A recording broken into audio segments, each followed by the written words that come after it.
Je pense que j'ai un parcours intuitif. C'est-à-dire que euh, j'ai commencé par des études littéraires et je suis partie faire un master de sciences sociales de la santé en 2001, au moment de la canicule. C'était la première canicule en France et j'ai travaillé sur la question de la responsabilité politique au moment de la canicule, qui était vraiment la première fois où la France subissait une vague de chaleur et subissait aussi les conditions, les, les conséquences en fait de cette modification du changement climatique. Et donc on m'avait donné comme travail, bah, va chercher qui est un peu responsable, comment on aurait pu faire les choses différemment, etc. Et j'ai terminé mon travail en me disant, mais en fait, il n'y a pas de responsable, parce qu'en fait, ça ne pouvait pas être pensé, ça ne pouvait pas exister. Et à la suite de ce travail, je me suis dit, bah, j'ai envie de continuer à travailler la médecine, parce que je sens que c'est le lieu où on peut transformer la société. Mais ce que j'avais retiré de cette première expérience, c'est que pour faire changer le milieu du soin et le considérer comme un laboratoire de révolution sociale, il faut en faire partie. Parce que j'avais vraiment senti que dans mon travail de recherche sur le milieu du soin, il y avait une distance qui s'installait quand on n'en était pas en fait. Que il fallait que les gens que je rencontrais puissent s'identifier à moi. Voilà. Donc j'ai fait médecine, ça a duré longtemps. Et tout en ayant une position un peu de... j'étais obligée d'être médecin, mais aussi, et j'étais très contente d'être médecin, mais j'avais aussi toujours en moi un regard d'observateur. Et j'ai toujours considéré la médecine comme un gigantesque laboratoire de ce qui se transformait au sein d'une société. Et puis, j'ai continué un peu les sciences sociales, donc j'ai fait un master d'éthique. Et je suis rentrée en psychiatrie. Et puis en psychiatrie, ce qui m'intéressait en fait, c'était les endroits où justement on n'utilisait pas le langage pour soigner, ou en tout cas qu'on utilisait toutes les formes de langage pour soigner. Donc c'était soit la psychiatrie du sujet très âgé, soit la psychiatrie du bébé. Et la vie a fait que j'ai rencontré Lisa Housse, j'ai rencontré Bernard Gols, puis j'ai rencontré Jean-Marc Guillet, et donc je suis allée vers la psychiatrie du bébé. Et à la fin de mon internat, j'ai reçu un coup de téléphone de Jean-Marie Guillet qui m'a dit je cherche un chef de clinique à Amiens pour mener une recherche sur l'impact de la lecture d'histoire à des bébés et à leur maman par un thérapeute en réanimation néonatale. Et j'ai regardé le projet de recherche et je ne sais pas exactement pourquoi, mais je me suis dit ah ouais non mais ça c'est vraiment ce que j'ai envie de faire. Et du coup je suis partie à Amiens et là a commencé une autre période de ma vie où j'ai d'abord été chef de clinique, puis PH, dans une équipe de soins psychiques en périnatalité, et où je travaillais en même temps sur un projet qui est ma thèse de science, qui était l'impact de la lecture à des mamans et à leurs bébés en réanimation néonatale. Mais évidemment, en fait, la réalité, c'est pas tout à fait l'image que je m'étais faite du projet. Et pendant toutes ces années où j'ai mené ce projet, j'ai dû aussi réfléchir au fait qu'un projet scientifique qui s'inscrit dans un accompagnement autour de la lecture poésie, de la lecture poétique et de la rêverie, ça pouvait en fait dévoyer la mission première qui était celle de lire des histoires à une maman et à un bébé pour justement leur offrir un espace de rêverie et d'imaginaire. Et que même si ma recherche, elle avait toutes les meilleures intentions du monde, il fallait bricoler, il fallait trouver un espace de consensus où justement cette recherche, elle ne venait pas trop dévoyer ou heurter les gens qui, depuis des dizaines d'années avant que j'arrive, avaient cette mission au sein du service de réanimation néonatale. Et voilà. Et notamment, en fait, dans ce projet de recherche, qui est très ambitieux, et il y avait l'idée que lorsque le thérapeute lisait un livre à la maman et au bébé, il y avait à côté de lui un autre de ses collègues qui était psychanalyste et qui faisait une observation esterbique de cette lecture pendant le protocole de recherche. Et en fait, cette question, elle a été, ça a été, comme diraient les papes, une disputation, quoi. C'est-à-dire, c'était pas une dispute, mais c'était un point d'achoppement théorique réel, parce que l'observation esterbique, dans ses fondements et dans la manière dont elle a été pensée, il faut qu'elle puisse être faite sans but. Or là, en fait, il y avait une observation esterbique dans un protocole de recherche. Voilà. Et ça heurtait en fait aussi mes collègues qui avaient été formés à l'observation esterbique et qui ne le voyaient pas en fait de cette façon et qui ne voulaient pas en fait que leur outil de travail soit transformé. Donc on a eu beaucoup de discussions. Et puis petit à petit, on a appris à se connaître. Moi, j'ai dû aussi me défaire de mon identité médicale que j'avais construite pendant mon externat, pendant mon internat. Et on a fait ces observations pendant le protocole de recherche. Et je crois que c'est ce qui m'a le plus marqué en fait dans toute cette histoire de recherche. Parce que ces observations, on en était venu au principe que la personne qui faisait l'observation ne devait pas avoir un but au moment où elle la faisait. Et cette observation, après, elle était relue en équipe, par l'équipe de soins psychiques en périnatalité. Et en fait, c'était assez génial parce que ça nous ouvrait sur le hors-champ quand on fait un protocole de recherche. Et tout ce qui se passe et qu'on ne voit pas, en fait, lorsqu'on écrit un article scientifique. Donc, tout ce qui se passe, ça veut dire quand on fait les branchements pour la recherche, quand on place la caméra et que du coup la maman peut se sentir un peu stressée quoi, par l'apparition de nouveaux instruments, et aussi les transferts et contre-transferts qui se passent et qui n'apparaissent pas dans un article scientifique lambda. Et aussi, et en fait ça m'a passionnée. Et aussi tout ce qui se joue autour d'un bébé en réanimation néonatale, un petit peu dans les mythologies aussi en fait qui circulent en fait dans un espace de réanimation néonatale et dont on n'a pas forcément conscience parce que pour nous c'est vraiment le monde hyper scientifique, hyper technique, mais en fait quand on lit ces observations où il y a justement des bouts de discussion et des ressentis de celui qui a regardé le moment où on faisait la séance de lecture, il y a plein d'éléments qui sont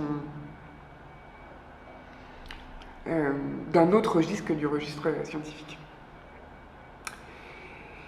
Et en même temps que je faisais cette recherche, il y a eu là, les choses se sont accélérées au niveau climatique. Et il y a eu en fait une grosse vague de chaleur et une grosse vague encore de nouveau de canicule. Et quand j'ai commencé cette recherche, en fait, il y avait aussi le début des méga-feux en Australie. Et je ne sais pas pourquoi, c'est comme ça la vie, de façon concomitante, il y avait à la fois cette découverte du monde de la réanimation néonatale et de ces tout petits bébés dont la vie ne tient qu'à un fil, et à la fois pour moi, le sentiment que le monde dans lequel on vivait était complètement en train de se transformer et que nous-mêmes, on devenait des bébés prématurés parce qu'on avait besoin de plus en plus d'artefacts, en fait, et de technicité pour tenir dans un monde qui perdait son homéostasie naturelle. Et ces deux images, en fait, elles sont restées ensemble, elles se sont imbriquées, sans que je sache réellement quoi en faire. Mais voilà, elles étaient là, quoi. C'était mon hors-champ. Et puis, bon, voilà, les années passent, et j'avance dans mon projet de recherche, et les résultats sont... Voilà, j'avance dans mon projet de recherche, je prends mes marques, je pense que je prends une forme d'assurance aussi. Et dans ce projet de recherche, on travaillait beaucoup sur la question de la crise de la sensibilité que les mères pouvaient ressentir quand le bébé naissait trop en avance et qu'elles avaient le sentiment de ne pas être connectées à leur bébé, ce qui est un sentiment, hein. Et comment nous, en tant que thérapeutes, on venait, par l'intermédiaire de la poésie et de la lecture, offrir un espace de décalage qui pouvait permettre de construire en fait une représentation de ce lien qui était là, mais qui avait été invisibilisé par le stress.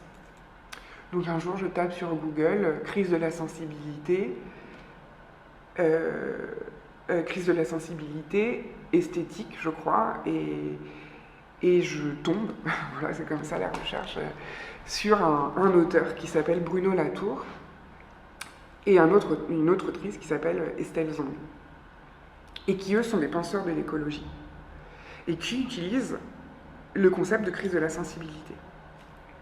Mais eux disent que, en fait, on a perdu notre sensibilité au vivant, enfin, on l'a pas perdu, on a perdu le sentiment de connexion au vivant, et que c'est l'art qui peut nous repermettre justement de le ressentir et de sentir sa force, pour faire très très simple. Et là, je me dis, oh, enfin, il y a un espèce de petit sillon qui se construit entre ces deux images internes qui m'habitaient et qui, pour l'instant, coexistaient en moi de façon parallèle. Il y a ce petit sillon qui est que la crise de la sensibilité en périnatalité et en réanimation néonatale et la crise de la sensibilité au vivant, il y a quand même des analogies, quoi. Et il y a des lieux de passage, je ne savais pas trop bien quoi, mais je voyais qu'on parlait un peu la même langue. Et qu'on avait un peu les mêmes intuitions aussi cliniques. Alors je me dis, ok, il va falloir que j'aille approfondir ça, quoi. Et donc j'ai fait un master à Sciences Po, qui s'appelle Art, Sciences et Politique, et qui est coordonné par Bruno Latour, où Estelle Zong est enseignante, en me disant, écoute, tu sens un truc, vas-y, va voir, va approfondir, voilà, un appel, quoi. Donc je me suis inscrite dans ce master qui est en fait pour des étudiants qui sont déjà des professionnels. Ça peut être des artistes, ça peut être des architectes, des ingénieurs, des musiciens, des chercheurs en sciences sociales. Bon, c'est la première fois qu'ils avaient une pédopsychiatre. Et j'ai rencontré leurs pensées. Et j'ai eu ce sentiment d'être là où je devais être. Voilà. De pouvoir me poser, en fait, dans une façon de penser le monde qui était celle que je cherchais. Dans ce master, on devait faire des commandes.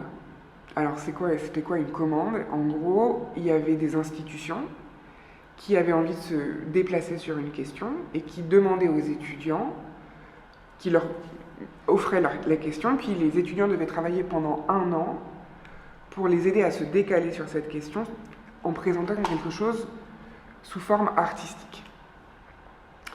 Mais j'ai eu en fait beaucoup de chance, c'était que l'Institut physique du Globe de Paris et Jérôme Gaillardet, qui travaille sur ce qui s'appelle les laboratoires de la zone critique, voulaient faire une commande en fait avec notre classe. Et leur question c'était quels sont les liens d'attachement des scientifiques à leur terrain d'étude dans les laboratoires de la zone critique. Moi je me suis jetée dessus et on a travaillé avec une danseuse et une cinéaste sur ce projet. Et là j'ai découvert un nouvel univers qui était les laboratoires de la zone critique. Alors, c'est trop long, tu me dis. Non, continue, bien sûr. Ouais. Et les laboratoires de la zone critique, c'est un peu des ovnis dans le monde scientifique actuel. C'est que, bon, d'habitude, quand on travaille dans un laboratoire de sciences, notamment de géologie, en gros, vous êtes sur votre paillasse et vous recevez des échantillons du monde entier, puis vous traitez une question scientifique, quoi. Et là, ces laboratoires sont complètement différents, ont un fonctionnement complètement différent, qui est que chaque laboratoire est affilié à un terrain en particulier, qui se situe à côté du laboratoire. Et les scientifiques, ils étudient une zone, d'accord ? Les équipes sont très pluridisciplinaires, donc il y a géologistes, géochimistes, géophysiciens, mais aussi chercheurs en sciences sociales, collectivités locales. Tous vont utiliser leur discipline pour étudier une zone, et la même zone. Et donc on a passé beaucoup de temps dans ces laboratoires avec mes deux collègues. Et donc je me suis retrouvée donc, du coup sur le terrain avec eux. Et là, de nouveau, j'ai eu un sentiment d'étrange familiarité, où je me disais, ah bah oui, bah, je suis en réanimation, quoi. Je suis en soins intensifs. Sauf que bah, le bébé, c'est un autre bébé, quoi. Mais je sais pas exactement comment l'expliquer, mais j'étais chez moi, quoi. Enfin,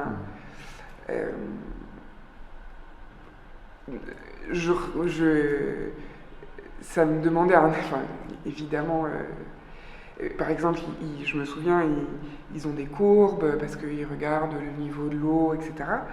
Et tout de suite, quand je regarde, en fait, ils sont sur le terrain. Et ils sont sur le terrain. Il y a plein de petits appareils comme ça qui sont un peu partout. Et je me dis, mais en fait, on est au chevet de la Terre. On est au chevet de ce terrain. Et en fait, ils sont en train de construire une nouvelle sémiotique et une nouvelle clinique du soin. Et donc, on a travaillé avec mes collègues, et du coup, d'une pensée analogique qui était ah ben en fait c'est un peu la même chose que la clinique du bébé, petit à petit, j'en suis venue à me demander, mais s'ils sont en fait en lien avec un terrain spécifique, et qu'on me demande de travailler un petit peu sur l'attachement, peut-être que l'angle d'attaque autour duquel je tourne depuis plusieurs années, sans vraiment réussir à trouver un fil d'Ariane qui puisse me guider, c'est que ma question, elle n'est pas analogique, elle est épistémologique. On peut leur prêter toute la méthodologie qu'on a construite pour étudier le lien à quelque chose,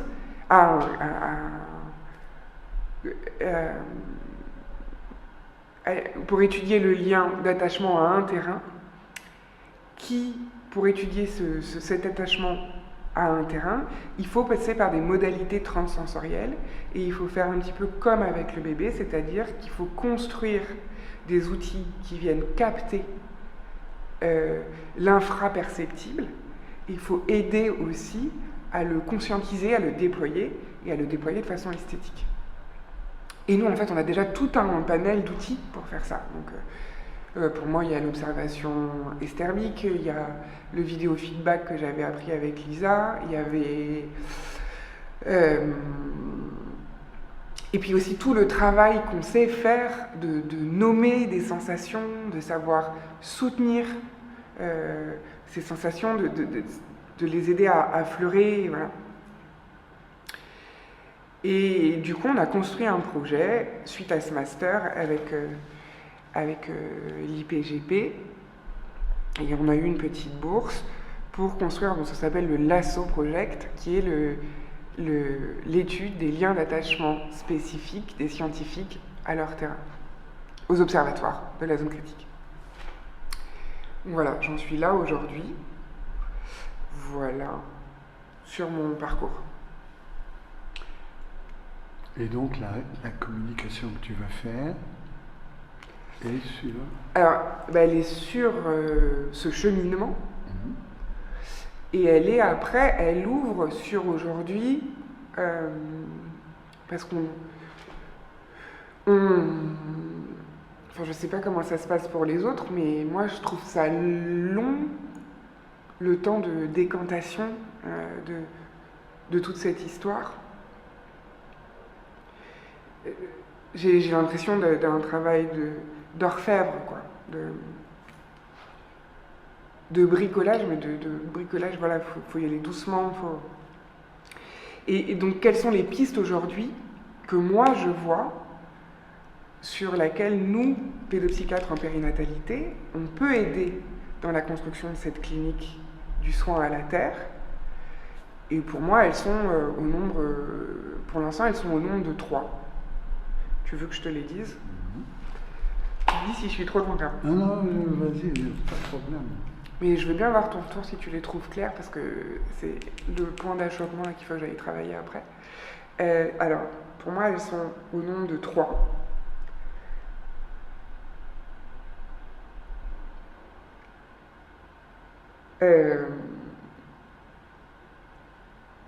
Les scientifiques de la zone critique, ils ne sont pas attachés à la terre, ils sont attachés à un terrain. Et pour moi, il y a un glissement, si je puis me permettre.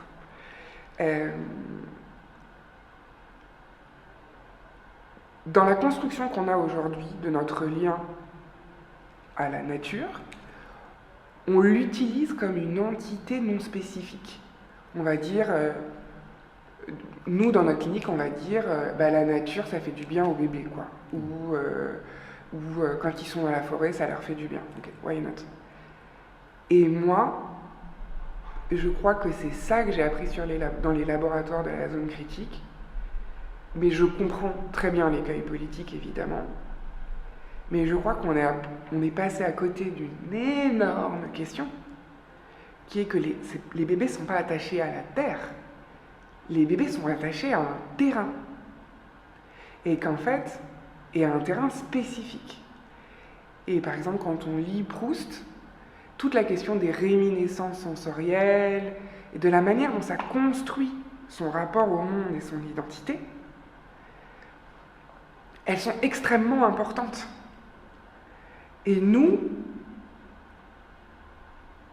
on a tendance à le lire dans le théâtre d'humain à humain. C'est-à-dire de dire, quand on parle d'une réminiscence sensorielle infantile, oui, mais c'est parce qu'en fait, c'était avec quelqu'un, c'était parce que c'était avec sa grand-mère, etc. Mais on n'a pas vraiment creusé qu'est-ce qui se passe pour un enfant sur un terrain spécifique et quel lien d'attachement il construit avec et comment est-ce que ça s'engramme toute cette histoire. Et on ne l'a pas traité pour une question telle qu'elle. Tu vois? Et ce que j'ai appris en réanimation, je ne sais pas si j'ai le droit de le dire devant la caméra, un peu à mon corps défendant, c'est que les bébés, ils s'attachent, ils ont une capacité d'attachement énorme au monde qui les entoure, aux humains, etc. Ils s'attrapent, ils s'accrochent à tout ce qui passe, mais ils s'accrochent aussi à des machines. C'est comme ça, c'est la vie. Et on peut me dire, on ne peut pas être attaché à une machine parce que c'est pas un humain. Mais je suis pas sûre. Tu vois? Parce que moi, j'en ai vu des bébés qui supportaient pas d'être loin du respirateur. J'en ai vu des bébés qui avaient besoin d'objets pour leur présence, pour être rassurés. Alors après, tu vas me dire, qu'est-ce que c'est qu'être attaché? Oui, moi, je sais pas. Donc, je pense que c'est une question qu'il faut ouvrir.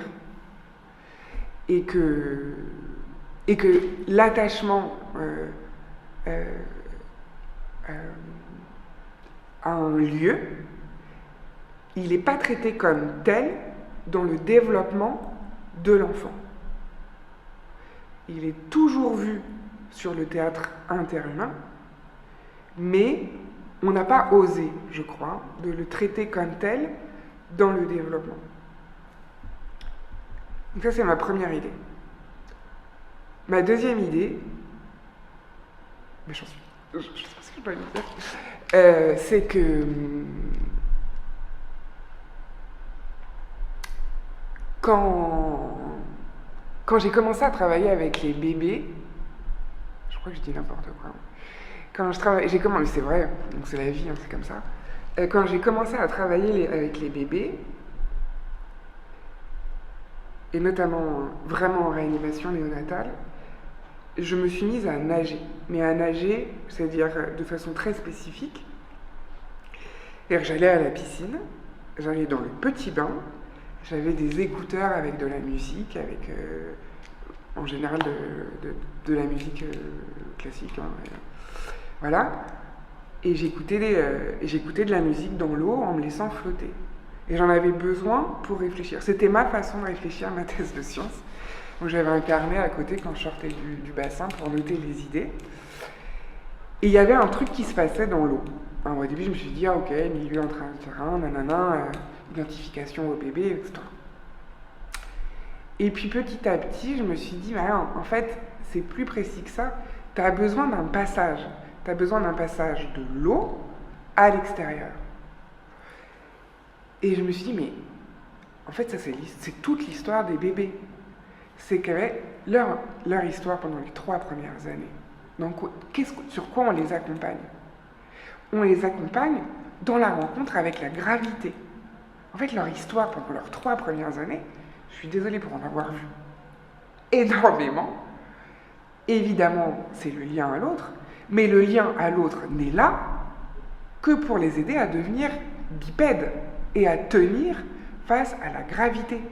Et l'histoire des bébés en réanimation néonatale, c'est quand même l'histoire de bébés qui sont nés tellement en avance que la gravité les écrase et que c'est insupportable pour eux au niveau physiologique. C'est pour ça qu'on construit des couveuses avec des coussins, etc. On a cette intuition du corps écrasé. Et en fait, ce lien à la gravité, je pense qu'on ne l'a pas assez mis en mots. Parce que c'est quand même une sacrée rencontre. Il faut voir comment il galère. Enfin, comment c'est long pour le petit humain de rencontrer la Terre et de réussir à trouver une zone, un moment d'équilibre quoi, avec cette force-là. Et comment, consubstantiellement, le schéma de l'enfant, la Terre s'engramme dans la manière dont l'enfant va se construire. Enfin, c'est quand même ça, cette histoire. Et on ne le met jamais en mots. Tu vois, dans les consultations, on va mettre en mots le lien à la mère, le lien au père, le lien au fantôme, mais on ne va jamais lui dire « Ah non, mais on ne te l'a pas dit, mais waouh ! En fait, c'est ultra galère de rencontrer la Terre. Mais ouais, t'as raison.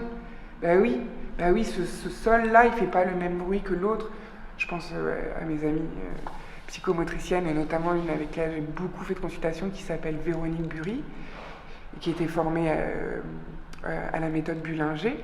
Et elle m'expliquait tout ce que c'était que le pied explorateur. C'est elle aussi qui m'a dit, qui m'a donné un petit peu cette intuition-là, en fait, qu'en fait c'est une sacrée histoire. Et que l'histoire humaine et l'histoire parentale, c'est plein de choses. Mais j'ai presque envie de dire, c'est d'abord d'accompagner le bébé dans ce cheminement de la rencontre avec la Terre. Et comment la Terre et le bébé vont rentrer en interaction. Et comment est-ce que cette histoire, ça s'engramme. Et comment lui joue sur le milieu, et comment le milieu vient aussi s'imprimer en lui. Mais le milieu pour ce qu'il est, pas le milieu pour ce qu'il symbolise. je crois que je commence à avoir une forme de... Évidemment, je le connais, j'ai fait une psychanalyse et je suis très attentive à cette question-là. Mais je sens aussi que notre responsabilité, presque politique, c'est de laisser l'espace de recherche scientifique aujourd'hui s'ouvrir à cette question. La peau du bébé, c'est une surface d'échange. C'est une zone de contact. Qu'est-ce qui se passe? Mais pas qu'est-ce qui se passe quand le bébé est dans le monde. Qu'est-ce qui se passe quand il est sur ce terrain spécifiquement? Comment est-ce qu'il va en garder des traces? Voilà. Il faut qu'on aille explorer ça pour soutenir le lien au vivant et dire, mais en fait, ce qui est quand même extraordinaire dans cette histoire, c'est que dès le départ, on a la capacité de se connecter à la Terre. Elle a juste été invisibilisée et la science peut venir réintroduire une forme d'émerveillement sur cette question-là. C'est clair ou pas? Et la troisième question, qui me semble très intéressante, c'est que dans cette histoire de clinique que j'ai vue dans les laboratoires de la zone critique,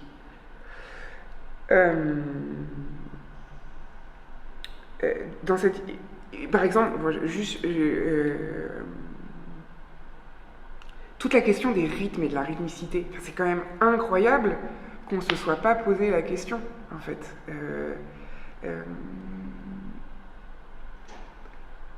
On sait que les rythmes intra-utérins vont jouer dans la manière dont le bébé va réagir à la naissance. D'accord? Mais alors la question des rythmes naturels, ça n'existe pas aujourd'hui dans le domaine de la recherche. Ben moi je trouve, je ne vous dis pas qu'on va trouver quelque chose, mais il faut se poser la question. Il faut y aller, parce que sinon cette question-là, elle est traitée de façon parfois un peu loufoque, et en fait elle est récupérée aussi en ce moment par... je pense un peu tout ce qui est autour d'une espèce de résurgence autour du chamanisme, voilà, des méthodes alternatives, hein, parce que eux affrontent cette question-là. Mais nous, on ne s'est pas posé la question. Moi, j'aimerais bien savoir si un bébé qui vit à côté de la mer, il y a un moment donné où sa rythmicité, elle s'accorde, je ne sais pas moi, avec les marées. Ben, je ne sais pas si ça donnera quelque chose ou pas. Mais on doit s'autoriser à se poser la question. Je vois évidemment l'écueil politique, et je pense que moi-même, je me suis dit, si on commence à expliquer que les bébés sont attachés à un terrain spécifique, voilà, il y a la question de l'extrême droite et de la réutilisation de ce discours, mais après c'est à nous d'occuper le champ, quoi. Et voilà. Il faut qu'on aille regarder pourquoi on est aussi sensible aux odeurs de notre enfance, en fait. Qu'est-ce qui se joue précisément? Quand est-ce que ça se construit? À quel âge? Est-ce que ça se construit avant la vision, avant le goût? On le sait, mais on ne l'a jamais réellement pris au sérieux. C'est un peu comme l'histoire de la gravité. La gravité, c'est c'est le bébé, il apprend à marcher. Et on ne s'est jamais dit, Attends, mais on se pose 5 secondes là. C'est quand même un truc incroyable, cette histoire. Donc la troisième chose, mais c'est que nous, on sait et on a des méthodologies pour aller capter l'infraperceptible. Et dans cette clinique du soin qu'ils sont en train de construire dans les laboratoires de la zone critique, il faut qu'on leur apprenne, je sais pas s'il faut, c'est s'ils le veulent. Il y a toute une gamme d'émotions d'attachement à la Terre, donc le terme le plus connu c'est solastalgie, mais qui est à construire. Et moi, mon intuition, c'est que pour la construire, faut être auprès de gens qui, aujourd'hui adultes, Tu me diras, ce ne sera pas forcément des laboratoires scientifiques, hein. Ça peut être des agriculteurs, ça peut être... sont dans cet aller-retour constant avec un terrain, avec qui ils ont un sentiment de familiarité, et qui sont capables de connaître presque... et qui connaissent en fait intuitivement. Moi, ce qui m'a énormément marqué quand on était sur le terrain avec les laboratoires de la zone scientifique, c'est que ce que j'ai compris, c'est que leur attachement au terrain déterminait la manière dont ils posaient les hypothèses après, sans même s'en rendre compte. Donc leur attachement au terrain et leur connaissance intuitive et plurisensorielle va après affiner les questions qui vont se poser au sein du laboratoire. Et quand on est immergé dans un terrain et qu'on a comme ça un rapport à une matière première et une première matière, on est un peu comme un espèce de tailleur de pierre qui lutte pour faire apparaître l'hypothèse.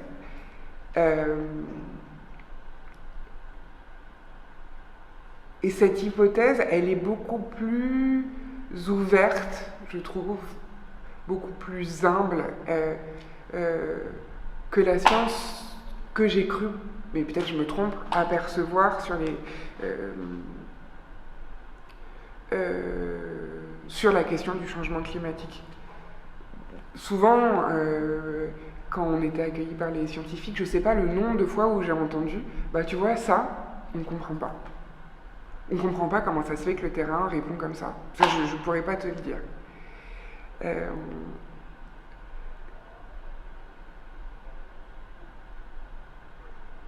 C'est ce lien d'attachement spécifique et sa profondeur qui vient nourrir une complexité de la pensée, qui entraîne du coup une précision dans les hypothèses et une incarnation des hypothèses qui est très particulière.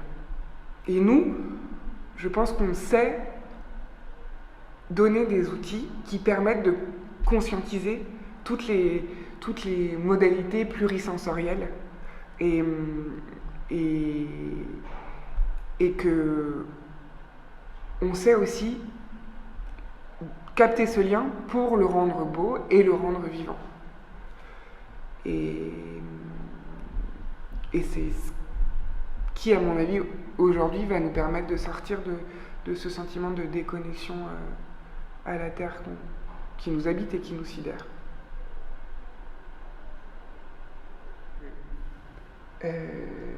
On a tous connu des enfants de l'institution, c'est-à-dire des enfants qui sont nés en unité mère-bébé, qui ont été en général séparés de leur mère, qui après ont été dans l'unité pour les tout petits, puis qui passent à l'unité adolescent et qui restent dans l'unité adulte.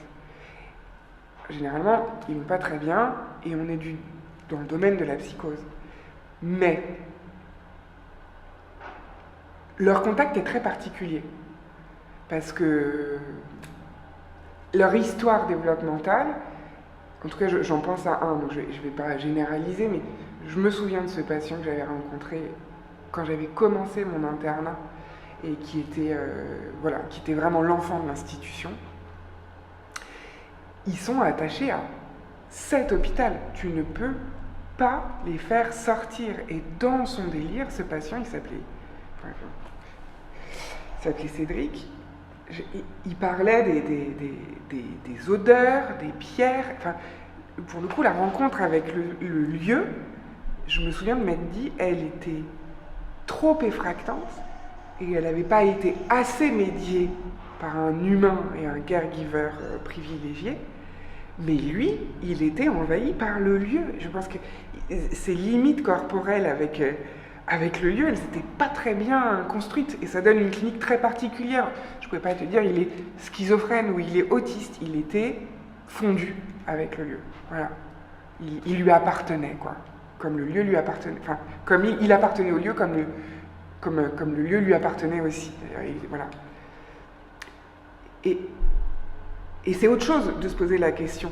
C'est de se dire, ah bah oui, en fait, il est attaché à l'institution parce qu'il n'a pas eu de parents, et donc les humains qu'il a connus, c'est les humains. Évidemment que ça joue. Mais c'est autre chose de se dire, Et qu'est-ce qui se passe pour un bébé quand il est laissé seul dans un même lieu et comment les deux aussi, terriblement, affreusement, viennent se co-construire ensemble, quoi. Comment ça peut être écrasant aussi, la rencontre avec un lieu spécifique. Voilà. Et ça, je pense que c'est vraiment Alors, je pense que les psychomotes, elles travaillent beaucoup quand même maintenant sur cette question, mais on a un pan, en fait, on a un monde, une terre inconnue, qui est celle de oser se poser la question de la rencontre avec un lieu spécifique et de l'attachement à ce lieu spécifique et comment il se construit. Et on peut aller, enfin moi j'ai envie de dire, il faut oser, quoi. Il faut y aller. Attachement sécure, insécure, évitant, est-ce que ça s'hybride pas, est-ce qu'on peut construire des catégories, parce que notre rôle politique, il n'y a rien de plus transformateur, et c'est ça aussi la crise de la sensibilité parentale lors de la venue d'un bébé, c'est le moment de la reconfiguration à soi, aux autres et au monde. Et donc en fait, il n'y a rien de plus révolutionnaire que la naissance d'un enfant. Il n'y a rien de plus politique que la naissance d'un enfant. Il y a de plus transformateur que la naissance d'un enfant. Et donc si on arrive à s'interroger sur cette question-là et à montrer à quel point c'est fabuleux cette histoire d'attachement à un terrain et comment les deux entrent en contact, mais en fait on a une capacité de transformation du lien au monde en douceur qui est énorme en fait.